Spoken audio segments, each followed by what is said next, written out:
Aimes-tu la Bible? Une terrible chasse aux sorcières a lieu en Amérique en 1692. Elle doit être sous l'emprise de forces démoniaques. Un village de puritains anglais se croit attaqué par Satan. Tenez-la! Réponds! Dis-moi qui vient dans ma maison. Il y a un fantôme, ici, dans cette maison. Accusé! Pourquoi tourmentez-vous ces enfants? Non, je ne leur ai rien fait. Avez-vous amené l'homme en noir avec vous aujourd'hui? Je suis innocente. Voyez! Le diable a pris possession du village de Salem. Notre Père qui est aux cieux. Chaque personne pourrait être une sorcière ou un suppôt de Satan. Le vent de folie qui souffle sur le village fera de nombreuses victimes et il poussera les habitants à commettre des atrocités.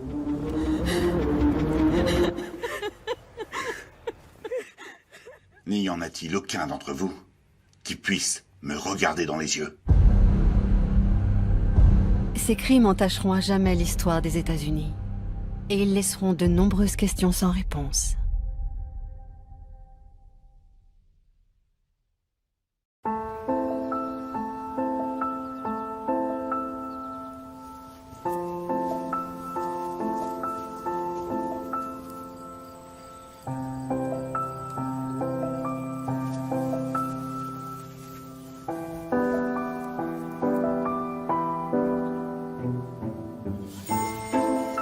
Ces fillettes qui jouent dans les champs sont les petites filles des pères pèlerins.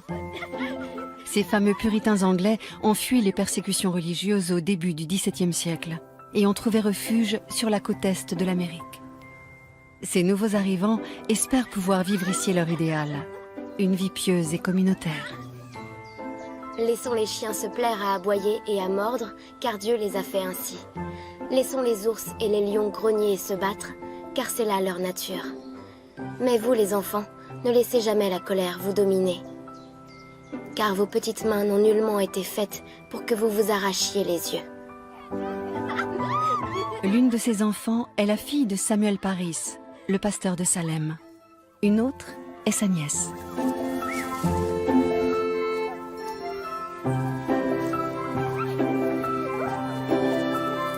Leurs jeux nous semblent innocents, mais ils sont condamnables aux yeux des puritains. Les puritains représentent un courant protestant anglais qui considère que l'homme est un pécheur dès sa naissance et qu'il est soumis aux tentations permanentes du diable.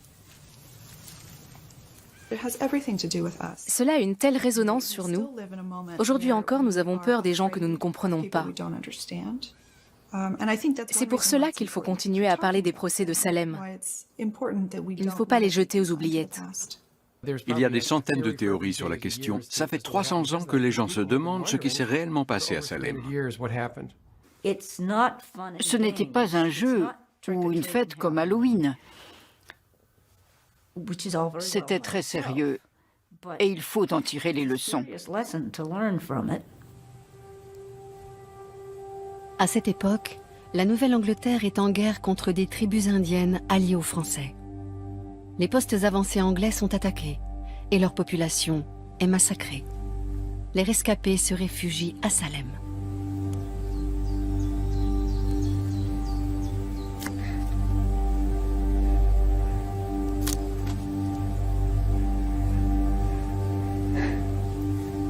Les puritains ne font pas de distinction entre les Indiens et les Français.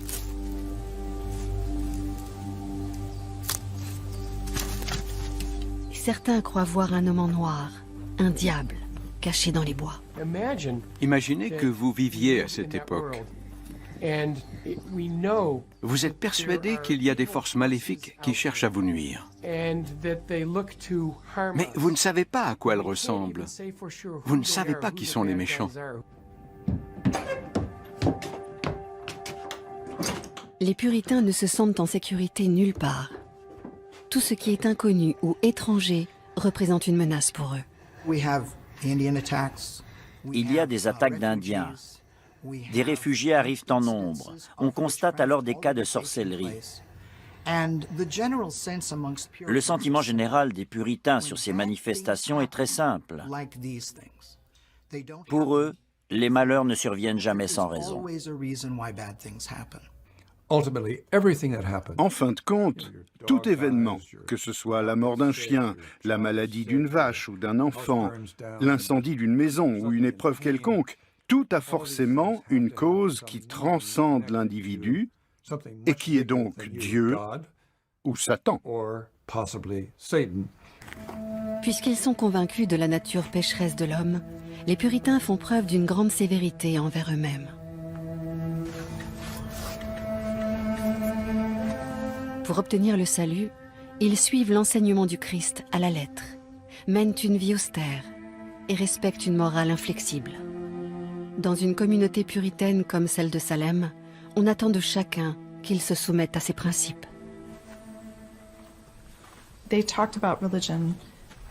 Tout était religion dans la vie quotidienne. On donnait un sens religieux au moindre événement, même à un simple changement de temps.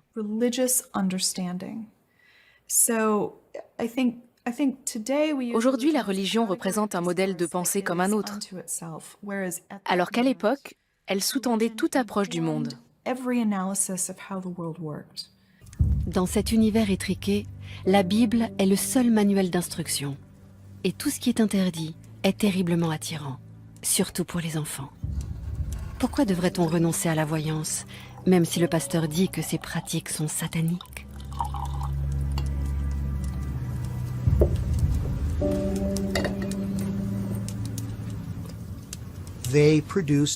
Elles ont fabriqué ce qu'on appelait à l'époque, dans la tradition populaire anglaise, un verre de Vénus. C'était un verre rempli d'eau dans lequel on mettait un blanc d'œuf en suspension. Les filles regardaient dans ce verre pour savoir quel homme elles allaient épouser, quel métier il aurait. C'était crucial dans la vie d'une femme. Je crois bien qu'il y a quelque chose. Non, ça a disparu, il n'y a rien. Ce n'est que le reflet de la flamme dans le verre. Ces filles savaient que les bons chrétiens ne se livraient pas à la divination, surtout dans la maison d'un pasteur puritain. C'était interdit. Et c'est à partir de là que les choses ont commencé à mal aller.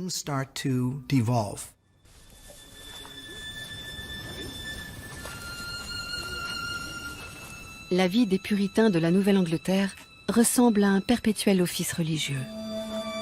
Joie et plaisir sont considérés comme des tentations du diable.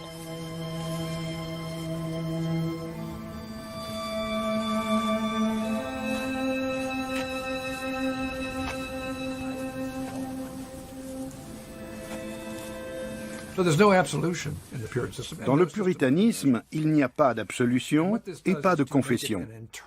Le fidèle doit intérioriser ces processus. C'est en vous, lui dit le pasteur dans ses sermons. Regardez à l'intérieur de vous et vous trouverez le péché dont vous ne vous êtes pas repenti.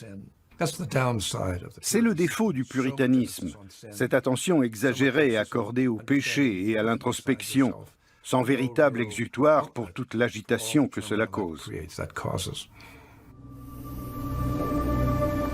Chaque homme répond personnellement de ses actes devant Dieu et garde pour lui ses doutes et ses remords. Notre Père qui es aux cieux, que votre nom soit sanctifié, que votre règne vienne. Il garde aussi ses passions refoulées et ses hontes.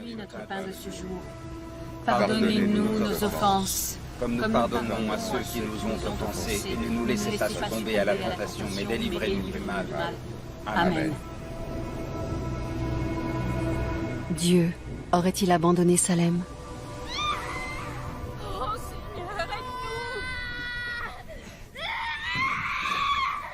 Viens, Seigneur, et éloigne Satan de cet enfant. Calme-toi. Arrête, tais-toi. Tais-toi, cesse de crier. Tais-toi. Il faut remonter au printemps de l'année 1692 pour trouver les premiers éléments qui ont conduit au procès en sorcellerie de Salem. C'est à partir de là que les choses se détraquent. Les filles de la maison du pasteur Parris se mettent à avoir un comportement singulier. Où est-ce? Mais non, Abigail, rien. Rien du tout. Dieu est en colère et Satan va venir nous exterminer. Ces petites filles sont terrifiées. Et leur angoisse se traduit par des symptômes physiques. Elles ne simulent pas. Qu'est-ce que tu vois? Qui est-ce? Seigneur! Non! Non! On les appelle souvent les fillettes tourmentées, ce qui signifie simplement qu'elles sont oppressées, qu'elles sentent la présence de forces maléfiques. Elles n'écoutent pas quand on dit des prières devant elles ou qu'on leur lit la Bible.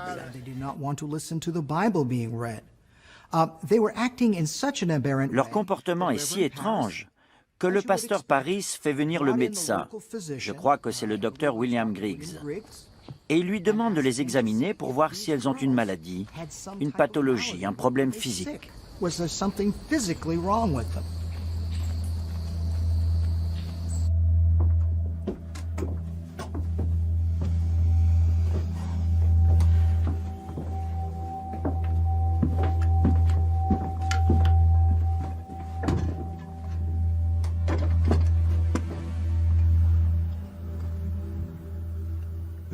Ils ne trouvent pas d'explication médicale. Nous sommes au XVIIe siècle et même au XXe ou au XXIe siècle, on n'a toujours pas d'explication vraiment convaincante.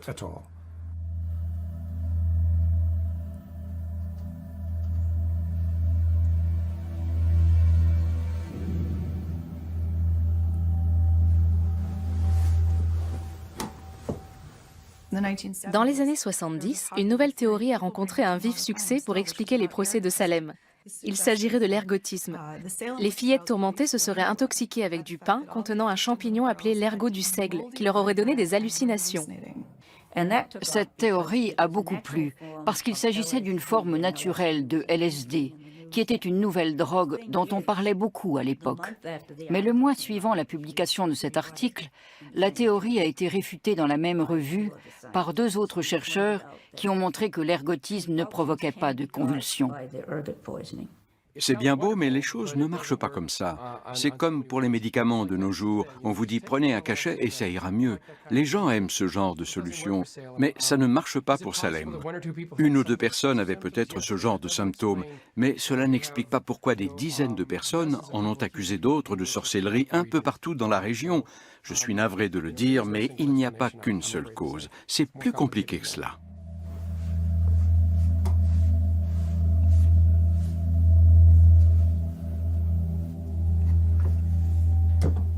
Votre fille souffre d'un mal qu'aucun remède à ma connaissance ne soignera. Hélas, elle doit être sous l'emprise de forces démoniaques, les forces du mal. C'est Satan la cause de sa souffrance. Ce que je trouve triste à Salem, c'est qu'à plein de moments, les choses auraient pu tourner autrement. Imaginez que le pasteur Paris ait dit « Je crois que le docteur a tort ». Ces filles ne souffrent pas à cause d'une force démoniaque. Elles doivent avoir une maladie quelconque. Mais non, ils décident que ce sont des sorcières. Ça me désole. Mettez-vous à la place de cette fille de 11 ans. Elle travaille tout le temps, et voilà que pour la première fois, tous ces gens importants auxquels elle doit obéissance focalisent toute leur attention sur elle. On assiste à un renversement des positions. Ces fillettes, qui sont normalement en marge de la communauté, se retrouvent tout à coup au centre. Pour chasser le démon, on recourt à la magie blanche. Une voisine demande à Tituba, la servante du pasteur Paris, de confectionner un gâteau avec l'urine des fillettes.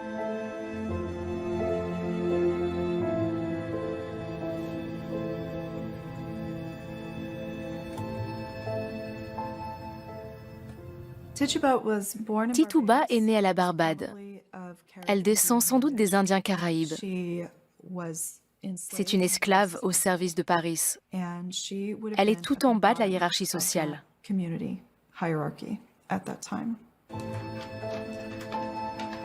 D'après la croyance, si un chien mange de ce gâteau, l'identité des sorcières sera révélée car elles hurleront de douleur. Mais la magie n'opère pas. C'est tout de même embêtant que la maison du pasteur soit attaquée par des sorcières ou des démons. Cela ne réjouit personne. Que s'est-il passé sous mon toit en mon absence? Je l'ignore. Ne me mens pas. Quelle est la cause de ton tourment? Je ne mens pas. Le diable est le roi des menteurs. Dis-nous qui vient te troubler ainsi et te fait tant souffrir, Abigail. Qui vient te mordre? Je ne sais pas, je vous assure, je l'ignore. Aimes-tu la Bible? Oui, Aimes-tu la prière? oui. Alors de quoi souffre-t-elle? Réponds, dis-moi qui vient dans ma maison. Qui te tourmente de la sorte? Décris-moi ce que tu vois la nuit. Donne-moi son nom, mon enfant. Qui est-ce? Tituba. Je ne sais pas à quoi pensait Betty quand elle a donné le nom de Tituba. Mais le pasteur Paris voulait faire cesser ses désordres et Tituba lui paraissait une bonne coupable. Les fillettes ont l'habitude de se regrouper autour de Tituba dans la cuisine. La nuit dernière, pendant que je dormais à point fermé, une fois encore, L'esclave connaît beaucoup d'histoires. une voix qui disait « Viens, mon enfant, viens avec moi, viens avec moi !» Et je me suis réveillée. J'ai cherché d'où venait cette voix. Il n'y avait personne. Il n'y avait pas âme qui vive. On sait très peu de choses sur Tituba. Sans les procès en sorcellerie, l'histoire n'aurait jamais retenu son nom. Elle aurait sombré dans l'oubli. Ce qu'on sait, c'est que Tituba était la confidente des enfants, ainsi qu'une source intarissable de discussion et de distraction pour eux. C'était sûrement une figure importante de leur vie domestique. Les enfants étaient très proches d'elle et ils passaient beaucoup de temps en sa compagnie. C'est un fantôme. Il y a un fantôme. Il y a un fantôme parmi nous, ici, dans cette maison. Et il est envoyé par le diable.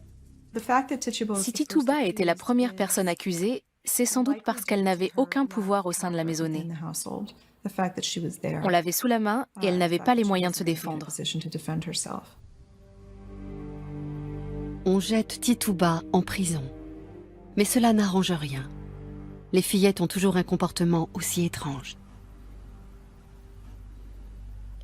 La nuit, elle vient, et elle s'approche de moi et elle me pince et elle me mord. Et elle dit qu'elle me frappera plus fort, qu'elle me fera encore plus mal si je refuse de signer son livre. Et il y a un homme en noir qui murmure des choses à son oreille. Lors de son interrogatoire, Tituba déclare « Le démon m'a rendu visite et il m'a demandé d'être sa servante. » Combien y a-t-il de sorcières? Elle a répondu, j'ai vu 9 noms dans le livre de Satan. Donc, il y a d'autres sorcières. Mais qui sont-elles? On se met à soupçonner ses voisins. Oui, il y aurait davantage de sorcières qu'on ne croit. C'est ce qu'on raconte au village ces jours-ci. Qu'est-ce que tu en penses? Je ne saurais dire. On dit qu'il y a des sorcières. Il paraît qu'il y a des sorcières à Salem. Ce n'est pas possible, non. Je n'ai jamais vu le moindre signe d'esprit malin en elle jusqu'alors. Le problème, c'est que Salem se retrouve déchirée. La communauté se divise. Elle se divise en deux groupes qui se font peu à peu la guerre.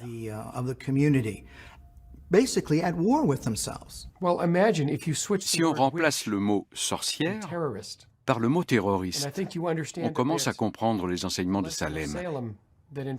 Actuellement, on ne sait pas qui sont les méchants. On a du mal à les identifier. Pourtant, ils existent. C'était pareil en 1692, mais avec les sorcières, les gens pensaient qu'elles pouvaient faire du mal. De nos jours, les terroristes existent, mais on ne sait pas où ils sont. Ça peut être n'importe qui. Un voisin ou un parent peut très bien être un terroriste ou une sorcière.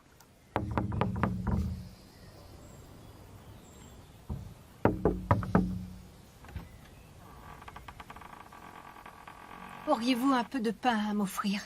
Pas aujourd'hui. Je n'ai rien, désolée. Seulement quelques miettes. Non, je regrette. J'ai à peine de quoi nourrir mes enfants. Vous ignorez tout de la charité. Dieu vous punira. Vous verrez, le Seigneur vous jugera. Vous et votre famille, vous paierez pour votre égoïsme. Les marginaux sont dans une position difficile en tout lieu et à toute époque. Mais je pense plus particulièrement au Massachusetts au XVIIe siècle. Il n'y a pas de place pour les marginaux. Ils ne font pas vraiment partie de l'Église, ou alors accidentellement. Ils ne font pas partie du système familial, au sens où les bonnes gens n'en veulent pas pour mari ou femme. En revanche, ils sont soumis aux mêmes lois, pour le pire, car on les considère comme des fauteurs de troubles.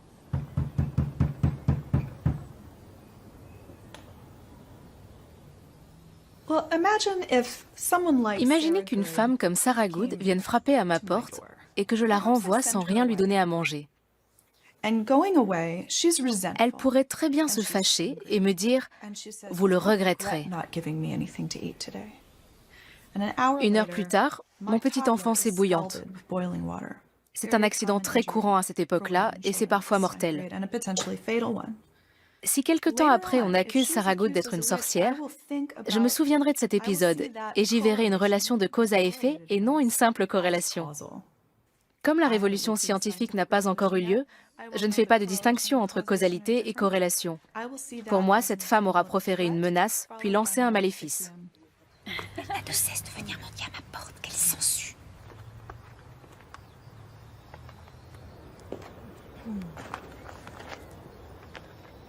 Quand la chasse aux sorcières commence, les marginaux sont en très mauvaise posture. Ils sont une cible facile. Et de fait, du jour au lendemain, on ne les voit plus comme des marginaux, mais comme des sorcières.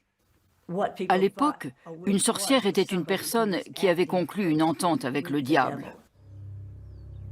Mais les soupçons des bonnes gens ne s'arrêtent pas aux marginaux.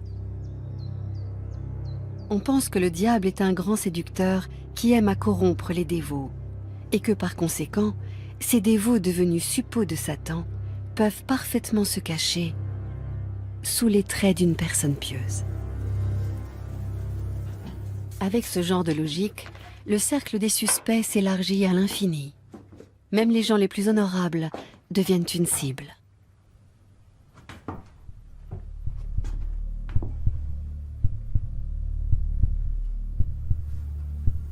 La peur, la méfiance et la haine s'installent à Salem. Le malin doit bien ricaner.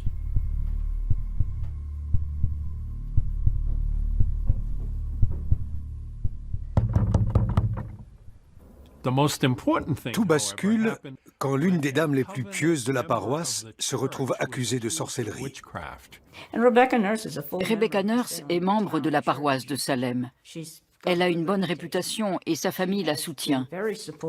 Mais elle se retrouve quand même au banc des accusés.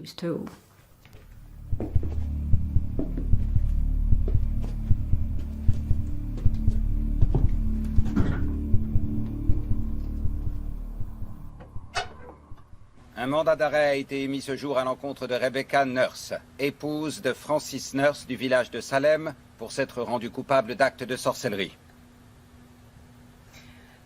Mais je n'ai jamais pratiqué d'actes de sorcellerie de ma vie. Vous avez infligé des sévices corporels sur les personnes de Abigail Williams et Anne Putman.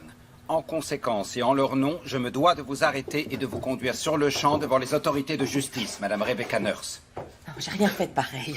Je ne comprends pas de quoi on m'accuse. Je leur ai fait aucun mal. Je suis innocente.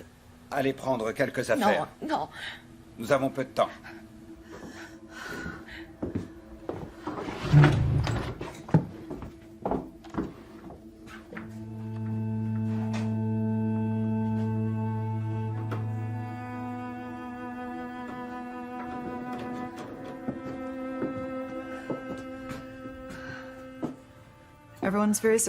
L'arrestation de Rebecca Nurse choque tout le monde. On rédige une lettre en sa faveur. Les gens signent pour prendre sa défense et dire qu'il s'agit d'une erreur, mais cela ne suffit pas à la sauver. Rebecca Nurse n'a pas droit à grand-chose en prison. Une Bible lui apportera un peu de réconfort.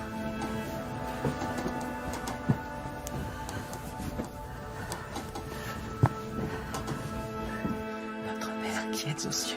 Sa foi restée intacte nourrit son espoir de triompher de cette terrible épreuve. Faites sur la terre comme au ciel.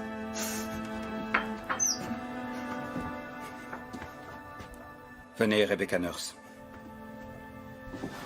Levez-vous. Allez.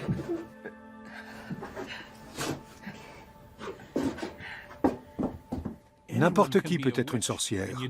Il n'est pas nécessaire de ressembler à une sorcière, ni même d'agir comme une sorcière pour en être une. On peut pratiquer la sorcellerie en secret. Cet argument ouvre la voie à un déluge d'accusations. Et entre avril et mai, de nombreuses personnes sont interrogées et jetées en prison. Bonjour. Est-ce que le fossoir de mon mari est prêt? Oui, je l'ai terminé. Il est là. Ah, merci. Cette fois, le manche est fixé. Je vois ça. Vous avez entendu la rumeur? Quelle rumeur? Sa sorcellerie aurait déjà conduit son premier mari dans la tombe. Oui, j'ai entendu. Et moi-même, je pourrais ajouter à ça que cette femme est venue frapper à ma porte. Il y a à peu près 1 mois et demi. Elle a eu un petit différend avec ma femme. 1 semaine plus tard, notre meilleure vache mourrait soudainement. Seigneur. Oui. Quel malheur. Lorsqu'une chose provoque en nous un vague sentiment de culpabilité, de péché, quelle est notre première réaction? C'est de projeter cette culpabilité sur quelqu'un d'autre. C'est de la psychologie élémentaire. On projette ses sentiments sur les autres. Ce n'est pas ma faute, c'est celle des autres. C'est à ce moment-là qu'intervient la figure de la sorcière. Je crois bien que c'est une sorcière. Que Dieu nous vienne en aide. Oui, puisse-t-il nous aider. Merci, Monsieur Smith. Au revoir. Pour établir qu'une personne est coupable de sorcellerie, il faut soit des aveux, soit 2 témoins qui certifient avoir vu la personne commettre un acte de magie noire. Or, puisque la magie noire n'existe pas, comme vous le savez, il est difficile d'obtenir l'une ou l'autre de ces preuves. Donc, à la place, on accumule des preuves plus discutables. Et comme à Salem, en 1692, les gens croient dur comme fer à la sorcellerie et à la présence de Satan à cause de ce qui se passe dans la colonie, ils se contentent de ces éléments pour établir la culpabilité des accusés. Les accusés risquent plus que leur place ou leur réputation. Les témoignages peuvent conduire à la peine de mort.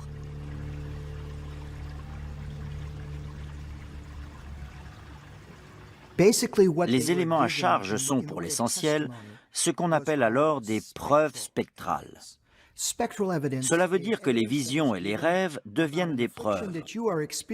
Le témoin est menacé, agressé, torturé par un esprit que personne ne peut voir si ce n'est que lui-même.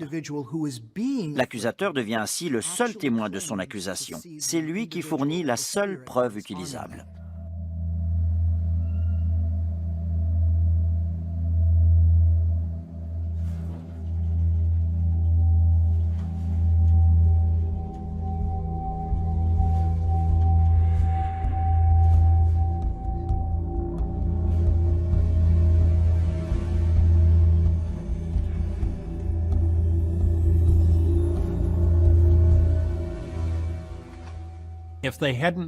La preuve spectrale repose sur l'idée que la sorcière possède un spectre, qu'elle peut envoyer commettre des méfaits, tourmenter les enfants par exemple. Les enfants vont déclarer que le spectre de telle ou telle personne est en train de les étrangler, mais ils sont les seuls à le voir. Si le juge William Stoughton avait dit « Argument rejeté », Les dires de l'accusation ne sont pas corroborés par un minimum de 2 témoins. Cela aurait coupé court aux accusations de sorcellerie. L'affaire de Salem n'a pas été traitée avec impartialité. Sur le plan de la procédure juridique, plusieurs choses ont nui à la recherche de justice et d'équité. Le procès est devenu une forme de divertissement. Accusé! Avec quel esprit malin avez-vous pactisé? Aucun. Reconnaissez-vous avoir signé un pacte avec le diable? J'ai jamais vu le diable de ma vie. Pourquoi tourmentez-vous ces enfants? Je leur ai rien fait. Avez-vous amené l'homme en noir avec vous aujourd'hui? Je suis innocente. Qui vous a ordonné de maltraiter ces enfants? Mais enfin, personne. Ne m'avez-vous point demandé de défier Dieu et de mourir? Non, jamais. Elles affirment que votre spectre vient les tourmenter, les mordre, les pincer et les obliger à écrire dans ce livre. Avec quel livre les tentez-vous? Aucun livre, je suis innocente. Avez-vous vous-même écrit dans ce livre? Je suis innocente, j'ai rien fait. Dites-nous ce que vous avez fait. Avez-vous des esprits familiers? Je n'ai pas d'esprit familier. Les interrogatoires menés avant le procès étaient publics. Tous ceux qui le souhaitaient pouvaient y assister. Les magistrats prenaient les dépositions, puis décidaient de garder ou non la personne en détention. Parfois, ils la soumettaient à des petites épreuves. Ils disaient par exemple, si vous êtes innocent, récitez la prière du Seigneur. La plupart des gens connaissaient parfaitement cette prière, mais il suffisait que le juge leur demande de la réciter pour qu'ils se trompent. Notre Père, qui êtes aux cieux, que votre nom soit sanctifié, que votre règne vienne sur la terre comme au ciel. Donnez-nous aujourd'hui... Donnez-nous aujourd'hui Donnez-nous notre pain de ce jour et pardonnez-nous nos offenses, comme nous pardonnons à ceux qui nous ont offensés. Ne nous laissez pas succomber à la tentation, mais délivrez-nous du mal, car vous êtes là. Le royaume, la puissance et la gloire pour les siècles des siècles. Amen. Bien, vous avez, semble-t-il, oublié notre pain de ce jour. Non, c'est ce que je suis... Le sacrement du pain de ce jour. J'étais effrayée. Je suis effrayée par ce procès. Nous procédons à votre arrestation immédiate et nous ordonnons la recherche de toute marque satanique sur votre personne, ce qui attesterait avec force de votre pacte avec le diable. Ils voulaient faire le ménage, si je puis m'exprimer ainsi. Or, le simple fait qu'ils aient décidé de croire les fillettes faisait d'elles des témoins à charge. Dieu contrôle toutes choses, ça ne vient pas de moi. Voyez! Voilà ce qui se passe quand elle évoque Dieu. Seigneur, c'est vous, Rebecca Nurse, qui avez fait ça? Non! Qui te tourmente ainsi? Qui te tourmente ainsi? Était-ce l'homme en noir? Non! C'est elle! Elle a un chien noir! Elle m'a obligée à traverser le feu! Cette femme? Oui, c'est une traîtresse. C'est une sorcière. Elle doit être punie. Elle mérite d'être chassée de notre communauté. C'est une sorcière, une sorcière! Emmenez-les! Les crises des filles tourmentées et les accusations qu'elles portaient étaient si réalistes que même les familles des accusés les croyaient. On disait aux accusés, « Elles ont été témoins de vos agissements, et voilà ce qui leur arrive. » Les accusés n'avaient aucun soutien. Si les procès en sorcellerie de Salem ont causé tant de dégâts, c'est parce que la Cour était disposée à accepter des témoignages qui étaient pourtant contestables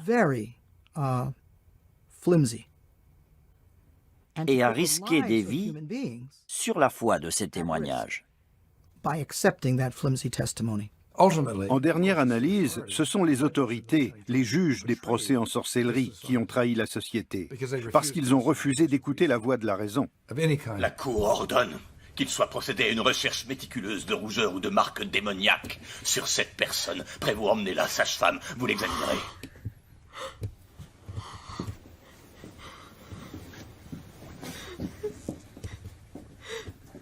Le pouvoir est entre les mains d'hommes exclusivement, qu'ils soient juges ou théologiens. Et ce pouvoir s'exerce pour l'essentiel sur le corps des femmes. Il y a une curieuse triangulation du pouvoir autour du corps des femmes. Il y a bien quelques hommes accusés de sorcellerie et exécutés à Salem, mais on les inculpe pour la plupart parce qu'ils sont mariés à une femme elle-même accusée.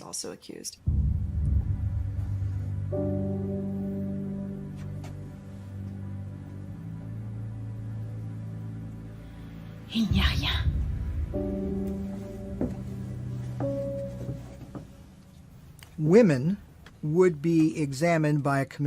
Un comité de femmes examinait les accusés de sexe féminin à la recherche de marques ou de rougeurs qu'on appelait des marques de sorcières ou des mamelons de sorcières.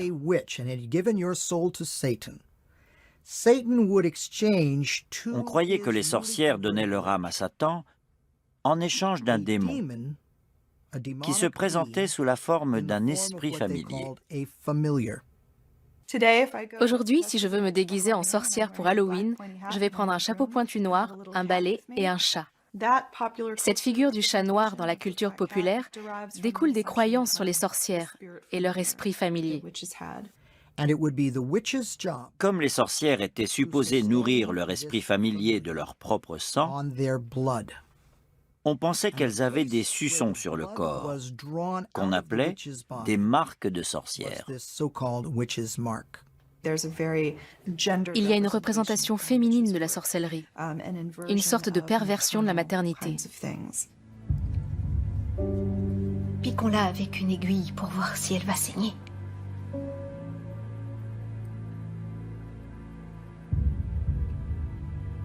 Elle ne saigne pas. Non, pas du tout. Elle n'a même pas semblé avoir mal. Non. On perce les protubérances de la peau avec des aiguilles pour voir si elles sont naturelles ou surnaturelles. Si cela ne fait pas mal ou si ça ne fait pas couler de sang, on considère que ce n'est pas naturel. Ils se sont retrouvés englués dans un bourbier, incapables de faire la distinction entre les différents types de preuves. Et ils ont exercé une énorme pression sur les accusés pour leur soutirer des aveux. Les premiers procès s'ouvrent au début du mois de juin. Mais on continue d'arrêter des gens après cette date. C'est comme un incendie de forêt. Le diable a pris possession du village de Salem. Il faut souligner que le tribunal spécial institué par le gouverneur pour juger ces affaires est une juridiction civile qui applique le code pénal de la colonie. Son témoignage pourrait nous être précieux. Avez-vous eu le désir de pactiser avec Satan? Le Massachusetts ne possède pas de tribunal religieux. Les accusés ne sont pas jugés d'après des lois religieuses. En ce sens, les procès de Salem sont différents des procès en sorcellerie qui ont lieu en Europe dans les tribunaux de l'Inquisition. Cela explique que la peine ne soit pas la même. Au Massachusetts, mais aussi en Angleterre, les accusés convaincus de sorcellerie sont condamnés à la mort par pendaison.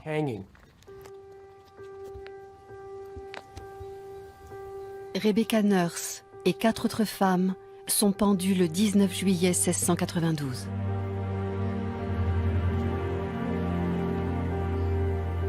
Elles clameront leur innocence jusqu'au bout. Si elles avaient avoué, elles auraient dû dénoncer les autres sorcières du village.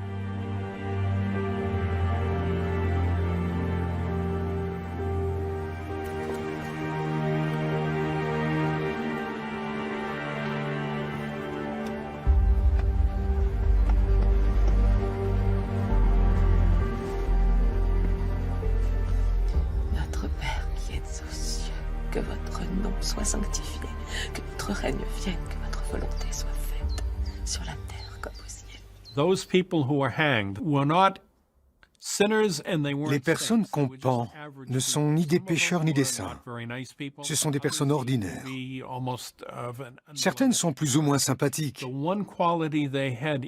Mais ce qui les différencie des quelques 150 autres personnes accusées de sorcellerie à Salem, c'est qu'au pire moment de leur vie, elles préfèrent mourir que de proférer des mensonges. Over telling a lie.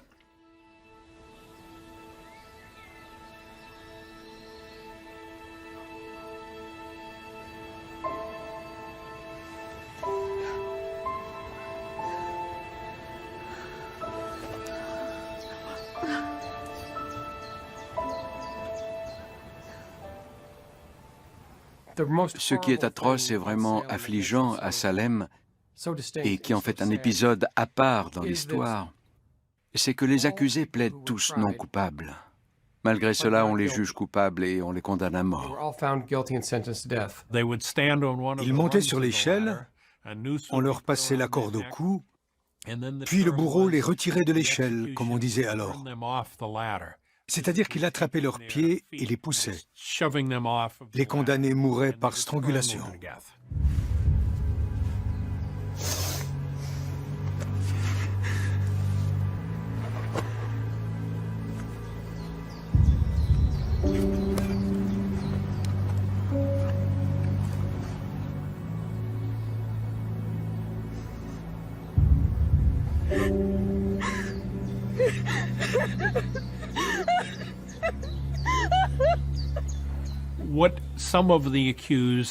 Certains accusés ont compris que s'ils avouaient, ils ne seraient pas jugés tout de suite.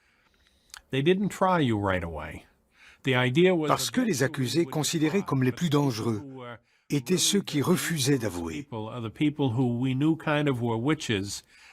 Donc c'était eux qu'on jugeait en premier. Parfois, on nous demande, si tous ceux qui ont avoué ont eu la vie sauve, pourquoi tout le monde n'a pas avoué? Eh bien, il y a deux raisons à cela. D'abord, le mensonge était considéré comme un péché mortel, et les gens y croyaient. Ils ne voyaient pas l'intérêt de continuer à vivre en ayant la certitude d'aller en enfer après leur mort. Ensuite, rien ne garantissait la vie sauve aux accusés qui avouaient. C'est après coup qu'on a constaté que le tribunal les avait épargnés, notamment pour mieux leur arracher le nom d'autres sorcières. Au début de l'hiver 1692, après 6 mois de chasse aux sorcières, le village de Salem est au bord de l'implosion. Notre Père qui êtes aux cieux, que votre nom soit sanctifié, que votre règne vienne, que votre volonté soit faite sur la terre comme au ciel. 25 personnes sont mortes et plus d'un tiers de la population est en prison. Les familles s'entredéchirent dans un climat de suspicion généralisée.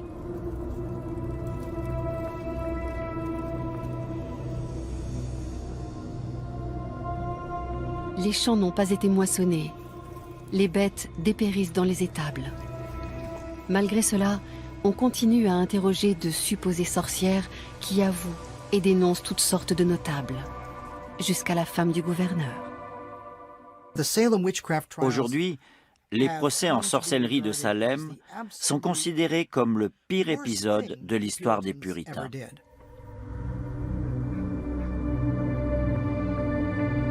La communauté de Salem est prise à son propre piège et ne sait plus comment en sortir.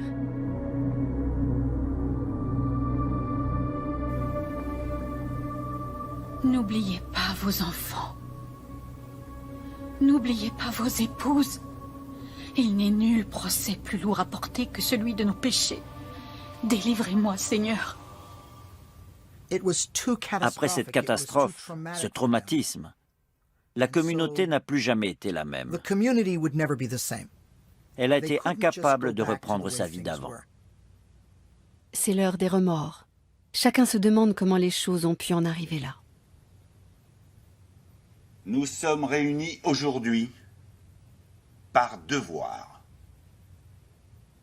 Parce que le diable s'est logé dans notre communauté. Beaucoup d'entre nous ont été faibles. Nous avons délaissé les Écritures. Nous avons failli à notre devoir chrétien.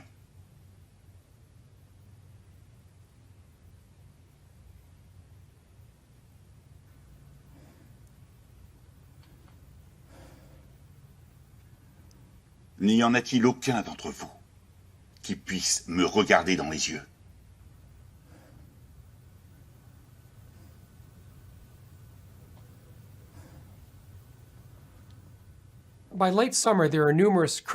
À la fin de l'été, des critiques s'élèvent.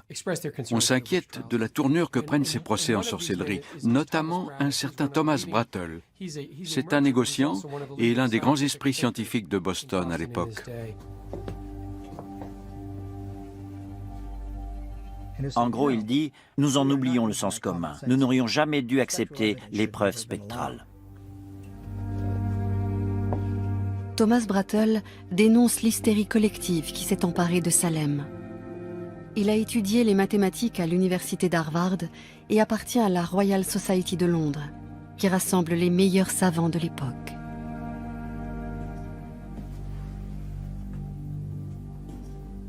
Brattle réfute publiquement les preuves retenues lors des procès.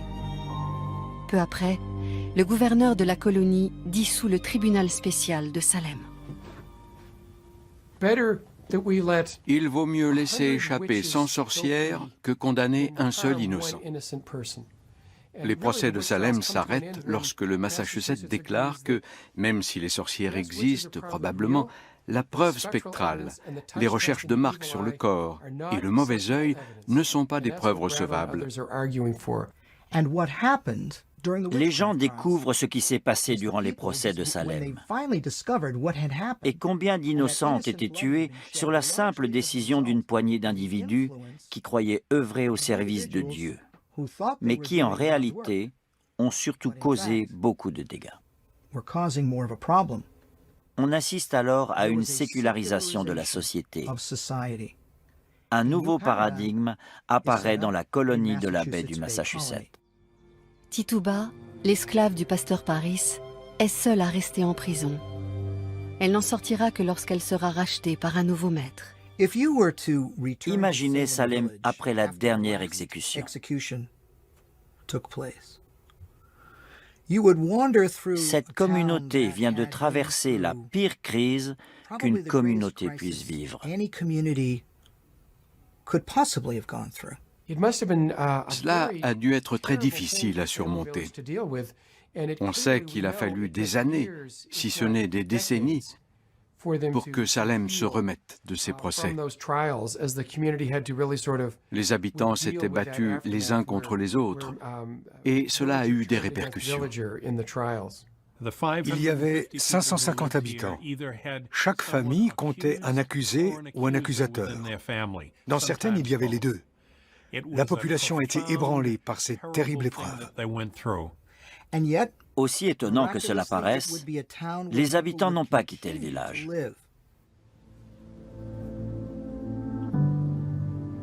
De nos jours, Salem est une ville aisée des environs de Boston, érigée en capitale des sorcières et d'Halloween par les agences de tourisme. Mais les fameux procès en sorcellerie ont marqué un véritable tournant dans l'histoire des États-Unis.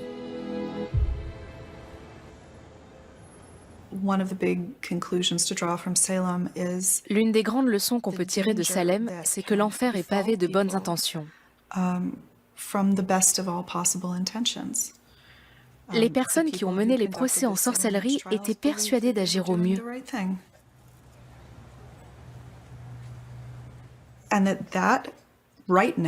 Le fait que cela ait débouché sur une grave injustice est l'une des raisons qui explique, à mon sens, que notre société n'arrive pas à oublier Salem.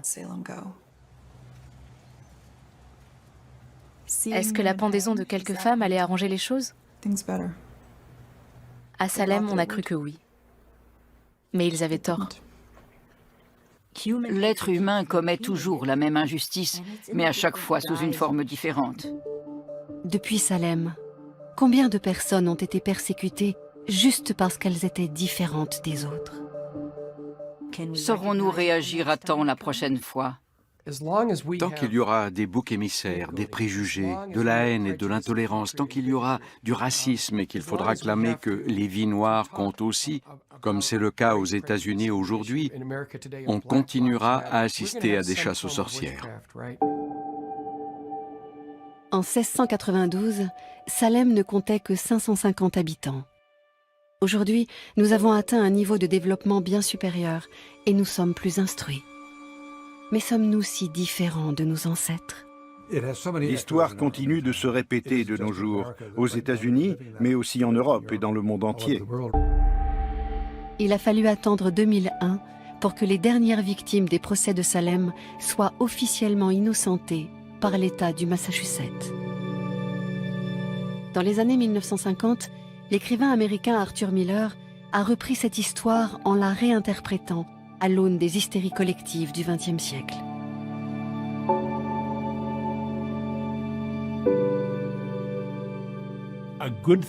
Un point positif, c'est que l'individu compte au regard de l'histoire. Ces hommes et ces femmes ont été méprisés à leur époque. Mais aujourd'hui, on leur rend hommage. Et on les considère davantage comme des héros que comme des malfaisants. L'épisode des sorcières de Salem est très ancien, mais il reste comme une meurtrissure dans l'histoire des États-Unis, comme un symbole d'injustice.